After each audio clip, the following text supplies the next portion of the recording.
ఏపీలో హింసాత్మక ఘటనలపై కేంద్ర ఎన్నికల సంఘం సీరియస్ అయింది. ఈ మేరకు రాష్ట్ర సీఎస్ డీజీపీలను వివరణ కోరింది. దీంతో ఇద్దరు అధికారులు ఉదయం ఢిల్లీ వెళ్లి ఎన్నికల అధికారులకు వివరణ ఇవ్వనున్నారు. ఎన్నికల రోజు ఆ తర్వాత కూడా రాష్ట్రంలో కొనసాగుతున్న హింసాకాండపై కేంద్ర ఎన్నికల సంఘం మండిపడింది. దీనిపై ఇవాళ్లలోగా స్వయంగా వచ్చి వివరణ ఇవ్వాలని ప్రభుత్వ ప్రధాన కార్యదర్శి కెఎస్ జవహర్ రెడ్డిని డీజీపీ హరీష్ కుమార్ గుప్తాను ఆదేశించింది. పోలింగ్ ముందు రోజు అర్ధరాత్రి నుంచి మాచర్ల, నర్సరావుపేట, చంద్రగిరి, తాడిపత్రి తదితర ప్రాంతాల్లో వరుసగా కొనసాగుతున్న హింసాత్మక ఘటనలపై ఆగ్రహం వ్యక్తం చేసింది. ప్రభుత్వం చర్యలు తీసుకోవడంలో విఫలమైందా, నిఘా వర్గాల సమాచారం లేదా, పోలీసుల బందోబస్తు చర్యల్లో లోపముందా తదితర అంశాలపై తమకు వివరణ ఇవ్వాలని స్పష్టం చేసింది.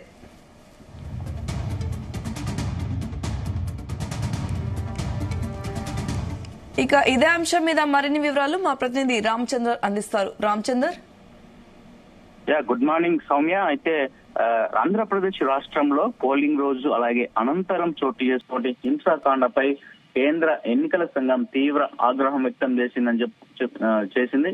అయితే హింసాకాండ అరికట్టడంలో విఫలమైనందుకు రాష్ట్ర ప్రభుత్వ ప్రధాన కార్యదర్శి కెఎస్ జవహర్ రెడ్డి అలాగే డీజీపీ హరీష్ కుమార్ గుప్తాలపై మండిపడింది. అయితే ఈ రోజు మధ్యాహ్నం 3:30 గంటలకు ఢిల్లీలోని కేంద్ర ఎన్నికల సంఘం కార్యాలయానికి వచ్చి వివరణ ఇవ్వాలని చెప్పి కూడా ఈసీ ఈ సందర్భంగా వారిని ఆదేశించింది. అయితే ఎన్నికల్లో హింసకు తావు లేకుండా చూడాలని తాము పదే పదే హెచ్చరించినా తగిన జాగ్రత్తలు ఎందుకు తీసుకోలేదంటూ కూడా ఆగ్రహం వ్యక్తం చేసింది ఈసీ. రాష్ట్రంలో జరుగుతున్న హింసాకాండపై మీడియాలో వస్తున్న వార్తలను తీవ్రంగా పరిగణిస్తున్నట్లుగా పేర్కొంది. ఎన్నికల అనంతరం హింసాకాండను అరికట్టడంలో ప్రభుత్వ యంత్రాంగం ఎందుకు విఫలమైందంటూ కూడా ప్రశ్నించినటువంటి పరిస్థితి అయితే కనిపిస్తోంది. హింసాకాండ జరుగుతుందని ముందుగా ఎందుకు పసిగట్టలేకపోయారంటూ కూడా ప్రశ్నించింది. ముందు జాగ్రత్తలు ఎందుకు తీసుకోలేదు, అలాగే అది ఎవరి వైఫల్యము, దాడులకు ఎవరు పాల్పడుతున్నారు, ఎవరిని లక్ష్యంగా చేసుకుని దాడులు జరిగాయి, అధికారులు ఎలాంటి నివారణ చర్యలు చేపట్టారు వంటి అంశాలపై నివేదిక సమర్పించాలంటూ కూడా వ్యక్తిగతంగా వివరణ ఇవ్వాలని చెప్పి కేంద్ర ఎన్నికల సంఘం వారిద్దరికీ ఆదేశాలు జారీ చేసింది. మరి ఈ రోజు సిఎస్ అలాగే డీజీపీ ఇద్దరు కూడా అక్కడికి ఢిల్లీ వెళ్లనున్నారు. అయితే ఇంతవరకు ఎటువంటి చర్యలు తీసుకున్నారు, హింసాకాండ జరగకుండా ఎటువంటి చర్యలు తీసుకున్నారు అన్న అంశాలపై కూడా ఈ రోజు నివేదిక సమర్పించనున్నారు. ఆ తర్వాత ఎటువంటి చర్యలకు చేయాల్సి వచ్చింది, ఎందువల్ల ఈ గొడవలు చెలరేగాయని కూడా ఒక వివరణాత్మకమైనటువంటి ఒక ఫైల్ అయితే సమర్పించబోతున్నారు ఇద్దరు. అయితే మొత్తానికి తర్వాత పోలింగ్ రోజు పల్నాడు ప్రాంతంలో అధికార పార్టీ దౌర్జన్యాలు, అలాగే మాచర్లలో ప్రతిపక్షాల ఏజెంట్లపై దాడులు, ఇళ్లలోకి చొరబడి కుటుంబ సభ్యులను బెదిరించడం,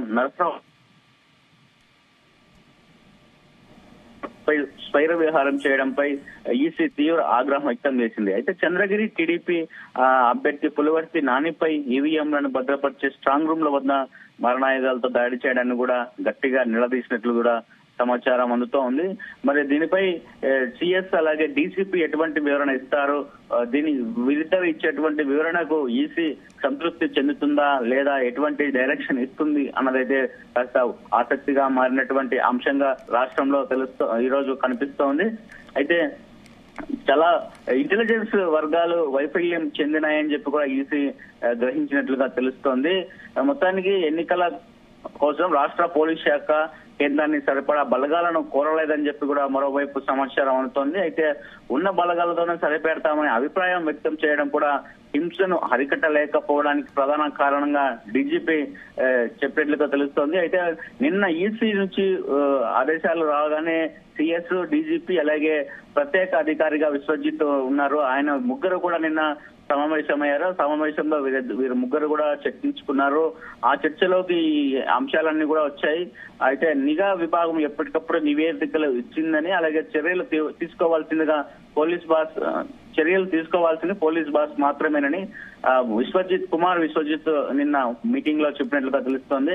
ప్రధానంగా 4 ఘటనలపై నివేదిక సిద్ధం చేసుకుని ఈ రోజు ఈసీ ముందుకు వెళ్లాలని సిఎస్, డీజీపీ నిర్ణయించారు. అయితే అధికార పక్షానికి ఓట్లు పడ్డాయని చెప్పి కొన్ని ఆరోపణలు వస్తా ఉన్నాయి. మరి చూడాలి ఈ రోజు ఎటువంటి పరిస్థితులు నెలకొంటాయి. అలాగే రాష్ట్రంలో జరిగినటువంటి హింసాకాండపై కేంద్ర ఎన్నికల సంఘం ఎటువంటి డైరెక్షన్ ఇస్తుంది. ఈ రోజు సిఎస్ డీజీపీ ఇద్దరు వెళ్లి అక్కడ కేంద్ర ఎన్నికల సంఘం అధికారిని ఈ రోజు కలవబోతా ఉన్నారు ప్రత్యక్షంగా. మరి దీనిపై కూడా కాస్త ఆసక్తి అయితే నెలకొనింది రాష్ట్రంలో సౌమ్య. ఓకే, అయితే కేంద్ర ఎన్నికల సంఘం ఇంత లేట్ గా రెస్పాండ్ అవడానికి కారణాలేంటి? ఆల్రెడీ మనకి 13th ఎన్నికలు అయ్యాయి, హింసా ఘటనలు జరుగుతున్నాయి, కానీ 2 రోజులు లేట్ గా ఎన్నికల సంఘం రెస్పాండ్ అవడానికి కారణాలేంటి? ఆంధ్రప్రదేశ్ లో అటు సిఎస్ డీజీపీ ఇద్దరు ఉన్నారు కాబట్టి వారు దానిని అరికడతారని చెప్పి కూడా ఇంతవరకు కూడా కేంద్ర ఎన్నికల సంఘం ఎదురు చూసింది. అయితే ఒక రోజు కాదు 2 రోజుల వ్యవధిలోనే దాదాపు పెద్ద హింసాకాండాలే చెలరేగాయి. అటు పల్నాడులో కావచ్చు, తాడిపత్రిలో కావచ్చు, ఇటు తిరుపతిలో కావచ్చు, నరసరావుపేట కావచ్చు, పలు చోట్ల పెద్ద హింసాకాండలు, ఘర్షణలు కూడా చోటు చేసుకున్నాయి. సో ఇవన్నీ కూడా మీడియాలో చూసినటువంటి ఈసీ వీటిపై ఒక వివరణ, అలాగే ఇటువంటి చర్యలు తీసుకున్నారనే ఒక స్పందించినటువంటి తీరు అయితే మనం చూడాలి.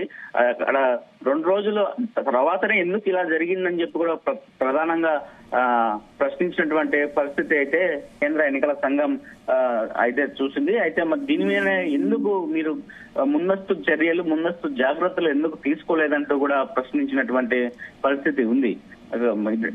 దీనికోసమే ఈ రోజు వారు ఇద్దరిని కూడా ఎవరైతే సిఎస్ ఉన్నారో డీజీపీ ఇద్దరు కూడా వచ్చి ప్రత్యక్షంగా వివరణ ఇవ్వాలని చెప్పి కూడా కోరినటువంటి అంశంగా మనం చూడాలి.